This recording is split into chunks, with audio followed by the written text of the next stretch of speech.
ఇంకా నేను కూడా ఫోన్ చేశాను, సరే ఈ టైంలో వాళ్ళ మమ్మీ వాళ్ళ దగ్గర ఉండాలనిపిస్తుందేమో అని చెప్తే వాళ్ళు వచ్చి తీసుకువెళ్ళారు. ఈ లోపు ఇంకా గొడవలు స్టార్ట్ అవుతున్నాయి. అంటే కొంచెం మిస్కమ్యూనికేషన్ వల్ల, అమ్మాయి అక్కడ ఉండటం వల్ల.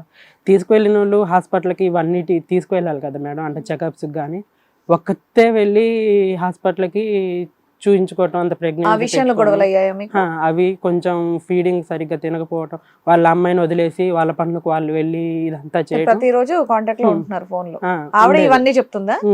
చెప్తుంది. అండ్ వాళ్ళ చెల్లి వాళ్ళు కజిన్స్ కూడా నాకు ఫోన్ చేసి మరి అలా చెప్తున్నారు. ఉన్నప్పుడు మీ దగ్గరకు వచ్చేయచ్చు కదా, అంత ఇబ్బంది పడుతా అమ్మాయి అక్కడ ఎందుకు ఉంది? ఆమెకు అలా ఒంటరిగా ఉండటం ఇష్టం అంట. ఆ అమ్మాయి చెప్తుంది మరి. అలా అలా వెళ్ళిపోయింది. సో 10th month లో 20 days ఉందనగా 10th month 10th month వరకు మేడం. 10th month లో డ్యూ డేట్ దాటిందా? డ్యూ డేట్ దాటింది. అంటే ఒక 20 days లో డెలివరీ ఉంది అనగా HIV పాజిటివ్ వచ్చింది మేడం.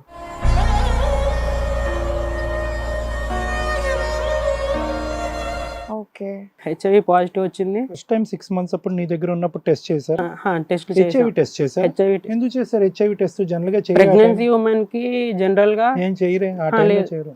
ఏమో అండి, నా దగ్గర రిపోర్ట్స్ కూడా ఉన్నాయి, అవి చూపిస్తాను. అయితే నెగిటివ్ ఉండింది అన్నిట్లో. 10th month లో పాజిటివ్ వచ్చింది, 20 days లో డెలివరీ ఉంది అనగా. హెచ్ఐవి టెస్ట్ చేయరు అని అనట్లేదు, ఏదో ఒక డౌట్ ఉండి ఎవరన్నా డౌట్ వ్యక్తపరిస్తే చేస్తారు. ప్రత్యేకంగా ఆ టైంలో హెచ్ఐవి టెస్ట్ ఎందుకు చేస్తారు? ఏమో అండి, మీరు అంటే వెళ్ళి నాకు- చేయించారా? తనే తనే పంపించిందా? తనే చేయించుకుందండి. అయితే నాకు లేదు, నేను చెక్ చేయించుకుంటే తనే చెప్పింది. అండ్ తనకేమో ఉందంట, ఒకసారి ప్రైవేట్ హాస్పిటల్లో చూయించుకుంటే ఉంది, ఏముంది? HIV పాజిటివ్ ఉంది. ఎప్పుడు ఏ మంత్ లో? 10th month లో, అంటే డెలివరీ 20 days లో ఉంది టెస్ట్ ఎక్కడ జరిగింది? వాళ్ళ పుట్టింట్లో జరిగింది? పుట్టింటి దగ్గర. ఆ అమ్మాయి చెప్పిందా నేను హెచ్ఐవి పాజిటివ్ అని? పాజిటివ్ వచ్చింది, నువ్వు ఒకసారి చెక్ చేయించుకో అని చెప్పేసి. నేను చెక్ చేయించుకుంటే నాకు లేదు, తనకేమో ఉంది. అండ్ ఇదంతా ఊరికే కావాలని భయపెట్టడానికి చెప్తుందేమో అని చెప్పేసి. ఎందుకు చెప్తుంది భయపెట్టడానికి? ఏమో అండి. అయితే నేను చూపించుకుంటే నాకేమో ఉండట్లేదు. అండ్ తను ఇంకో హాస్పిటల్కి కూడా వెళ్ళింది. నాకు తెలిసిన వాళ్ళకి కనుక్కుంటే ఆమెకు నిజంగానే ఉందని తెలిసింది. అండ్ తన కాంటాక్ట్స్ అవి ఇవి చూస్తే వేరే వాళ్ళతో ఉన్నట్టు కొన్ని ప్రూఫ్స్ అవి ఇవి రిలేషన్లో ఉన్నట్టు తెలిసింది మేడం. ఏది నాకు ప్రెగ్నెన్సీ తర్వాత? దాని ముందంతా బానే ఉందిగా మీ ఇంట్లో 6 నెలలు? యాక్చువల్గా నాతో ఉన్నప్పుడు అయితే మంచిగా ఉంది మేడం. అసలుకి ఎవరితో కాంటాక్ట్స్ లేవు. ఎందుకంటే 24 hours నా దగ్గర ఉండేది. ఫోన్ కూడా మెయింటైన్ చేయలేదు తను, మెయింటైన్ చేయనివ్వలేదు నేను. అండ్ వెళ్ళిపోయిన తర్వాత ఏమైందో తెలియదు కానీ సడన్గా అది వచ్చింది.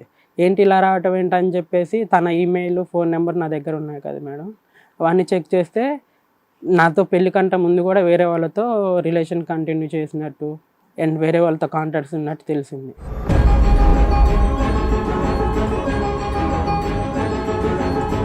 యాక్చువల్గా ఇప్పుడు ఆ అమ్మాయి గురించి కాదు మేడం నేను చెప్పాలనుకుంది, బట్ నేనేంటంటే నాకు జరిగింది మొత్తం చెప్పాలనేసి ఇది చెప్తున్నాను. సరే, అలా తెలిసిన తర్వాత ఏం చేశారు మీ ఇంట్లో? నేను పోలీస్ కంప్లైంట్ ఇచ్చాను మేడం. పోలీస్ కంప్లైంట్ ఇచ్చి ఇలా అమ్మాయిని తీసుకెళ్ళా, ఇలా జరిగింది, నేను వద్దనుకుంటున్నాను అని చెప్పేసి చెప్తే డెలివరీ అయిందంట. ఆ డెలివరీ అయిన విషయం కూడా నాకు చెప్పలేదు. బాబు పుట్టాడు. బాబు పుట్టిన పోలీసు వాళ్ళకి ఏంటి స్టేటస్, వాళ్ళు ఎప్పుడు వస్తారంట అది అని చెప్తే నీకు బాబు పుట్టాడంట అమ్మ అని పోలీసులు చెప్తే నాకు తెలిసింది మేడం. తర్వాత మళ్ళీ పుట్టిన 30 daysకి వాళ్ళు వచ్చారు, కరెక్ట్గా 30 daysకి. ఎవరు వచ్చారు?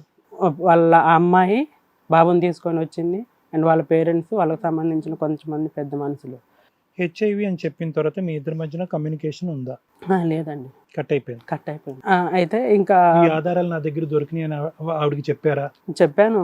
అయితే లేదు, ఇది పలానా తప్పు చేస్తేనే వస్తుందా అది ఇది అని చెప్పేసి చెప్తాను. ఒప్పుకుందా?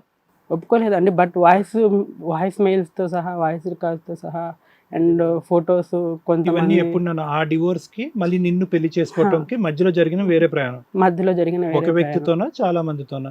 మల్టిపుల్ పర్సన్స్ ఉన్నారు. ఇంకా నేను దాన్ని తీసుకోలేక తనతో విడిపోయానండి. బాబుని నేనే తెచ్చి పెంచుకుంటున్నాను.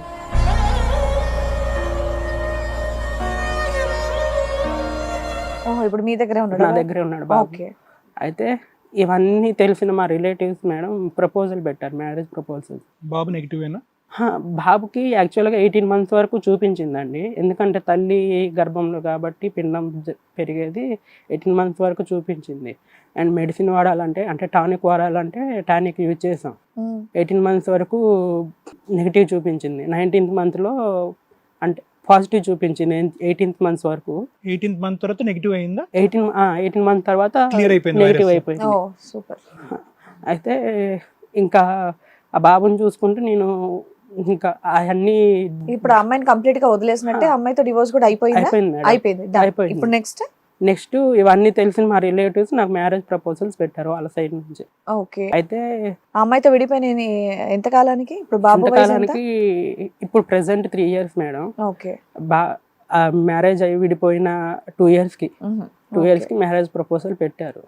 అయితే లేదక్క ఇంట్లో వాళ్ళని అడగండి, ఇంట్లో వాళ్ళు ఒప్పుకుంటే నేను చేసుకుంటాను, నాకు ఇలా అవ్వింది తెలుసు కదా, నేను ఇప్పుడు ఏ డిసిషన్ తీసుకోలేను అంటే వాళ్ళకి ఇష్టం మేడం. ఆ అమ్మాయి నన్ను అంటే ఇష్టపడుతుందంట.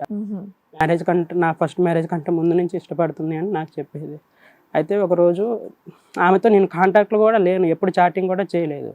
సో ఆమె వాళ్ళ మమ్మీ ప్రపోజల్ చేసిన తర్వాత నాకు ఆ అమ్మాయి సైడ్ నుంచి మెసేజెస్ రావడం అది ఇది అని చెప్పేసి మెసేజెస్ వచ్చేవి. ఏంటి అంటే నేను మీ వదిన వాళ్ళ చెల్లిని అంటే వాళ్ళు మా రిలేటివ్స్. ఓకే. మీ చుట్టాల అమ్మాయి నేను ఇష్టపడుతుంది, ఇవన్నీ తెలిసాక కూడా నేను పెళ్లి చేసుకోవాలనుకుంటుంది. తప్పేముంది అందులో? తప్పేం లేదు మేడం. యాక్చువల్గా తను నాకంటే హైట్ ఉంటుంది, కొంచెం పర్సనాలిటీ కూడా ఉంటుంది. అవన్నీ పక్కన పెడితే నా గురించి మొత్తం తెలుసు కదా, తెలిసినా వీళ్ళు ఇలా మాట్లాడుతున్నారు అని చెప్పేసి నేను మాట్లాడాను. అయితే ఇంట్లో వాళ్ళని అడగండి అక్క, వాళ్ళు ఒప్పుకుంటే నేను చేసుకుంటాను అని చెప్పేసి చెప్పాను. మళ్ళీ నేను ఏ డిసిషన్ తీసుకోలేమని అని చెప్పి ఈలోపు అమ్మాయి నాకు మెసేజ్ చేయటం, నాతో ఇలా మాట్లాడటం జరిగేది. అయితే తను ఒకరోజు డైరెక్ట్గా నన్ను మ్యారేజ్ చేసుకుంటాం అని చెప్పేసి అడిగితే నేను అమ్మాయికి ఇలా చెప్పాను, వాళ్ళ మమ్మీతో ఏం చెప్పలేదు. అమ్మాయికి మాత్రం మన ఇద్దరికి ఎలా అనుకుంటున్నావు, నువ్వు నాకన్నా హైట్ ఉంటావు, ఎవరన్నా చూసినా కానీ బాగోదు, ఇద్దరు చూడటానికి మంచిగా ఉండాలి పెళ్లి చేసుకున్నప్పుడు అని చెప్పేసి నేను. ఎంత హైట్ డిఫరెన్స్ నాన్న? ఒక 4-5 inches ఉంటుంది. అయితే ఇంకా నేను అలా చెప్పాను మేడం. లేదు నేను నిన్ను ఎప్పటి నుంచో ఇష్టపడుతున్నాను, నీ ఫస్ట్ మ్యారేజ్ కంటే ముందు నుంచి, ఆ అమ్మాయికి తిని రాత లేకపోయింది, నీలాంటి మంచోడిని ఎవరు వదులుకుంటారు అది ఇది అని చెప్పేసి చెప్తుంది. ఈ విషయం మా ఇంట్లో తెలిసి మీ ఇద్దరం మాట్లాడుతున్నాం అని చెప్పేసి మా మమ్మీ వాళ్ళు నన్ను కొట్టారు ఒకసారి. కొట్టారా?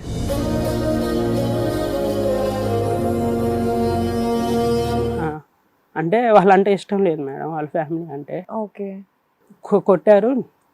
ఈ విషయం నేను ఇంకా ఇలా కొడుతున్నారు అక్క ఇంట్లో నన్ను, నా మీద ఏమన్నా హోప్స్ ఉంటే తగ్గించుకొని నేనైతే మీతో ఇలానే ఉంటా ఒక కొడుకులాగా అని చెప్పేసి. ఎందుకంటే కొడుకులాగా అంటే నేను వాళ్ళకి ఏ సమస్య వచ్చినా నాకు చెప్పుకుంటూ ఉండేవాళ్ళు.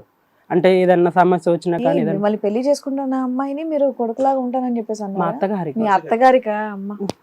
మా అత్తగారికి నేను చెప్పాను, ఇలా ఇంట్లో మీ మీద ఇంప్రెషన్ లేదక్క, రేపు చేసుకున్నా కానీ ఇబ్బంది అవుతుంది, మీరు ఇప్పటి వరకు అసలు మీకు ఆ ఫ్యామిలీకి పడట్లేదు అన్న విషయం మీకు తెలుసు కదా, మరి అమ్మాయి మెసేజ్లు చాటింగ్లు ఇవన్నీ చేసినప్పుడు మొత్తం కట్ చేసేయచ్చు కదా. చేశాను అక్క, అదే చెప్తున్నాను నేను అని చెప్పేసి నేను చెప్పాను. చెప్పి నేను అందరివి బ్లాక్ లిస్ట్లో పెట్టాను. బ్లాక్ లిస్ట్లో పెడితే వాళ్ళ మమ్మీ నేను చేసుకోను అన్నానని చెప్పేసి ఆవిడ పగపట్టిందా? దానికంటే ముందు నుంచి కొన్ని జరిగాయి. చెప్పి ఆధారాలు చూపెట్టినాను, ఫస్ట్ చెప్పు. నేను చేసుకొని అన్నానని చెప్పేసి బ్లాక్ లిస్ట్లో పెట్టానండి. అందరివి ఇబ్బంది అవుతుంది అని చెప్పేసి బ్లాక్ లిస్ట్లో పెట్టి ఇంక వాళ్ళతో. ఒకటి, మీరు ఎంతకాలం మాట్లాడుకున్నారు ఫోన్లో ఆ అమ్మాయితో? ఆ అమ్మాయితో ఒక 2 months 3 months. నార్మల్ చాటింగ్ ఏనా?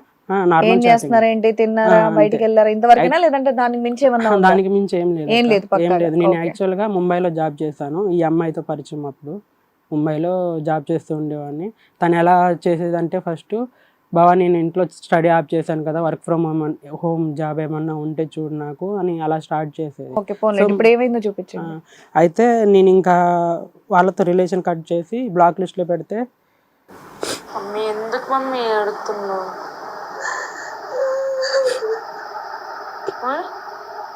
ఆమె అబ్బాయి నాకు ఇంకొకరినేమో ఏడో మాకావా ఏంటి ఈ అమ్మాయి ఏడవలసింది, ఆవిడ ఏడుతుంది? అందరికీ అంటే అంత నటించారు అక్క నాకు. నేను ఒక పెళ్ళయి పిల్లగాడు ఉన్నాడని తెలుసు కూడా నా గురించి ఇంత ఏడుస్తున్నారని ఎమోషనల్ బ్లాక్మెయిలింగ్ అనమాట ఇది మొత్తం.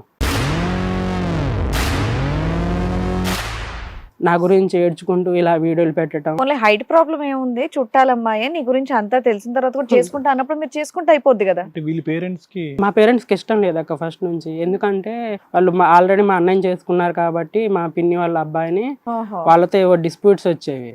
అండ్ తను సరిగ్గా ఉండేది కాదంట, కాపురం చేయకుండా ఊరికి ఇంటికి వెళ్ళేదంట. తప్పుడు కేసులు పెట్టి 498 లని పోలీసులతో కొట్టించడం రిపీటెడ్ గా అలా చేసినందుకు మళ్ళీ ఆ ఫ్యామిలీ నుంచి వద్దనుకున్నారు.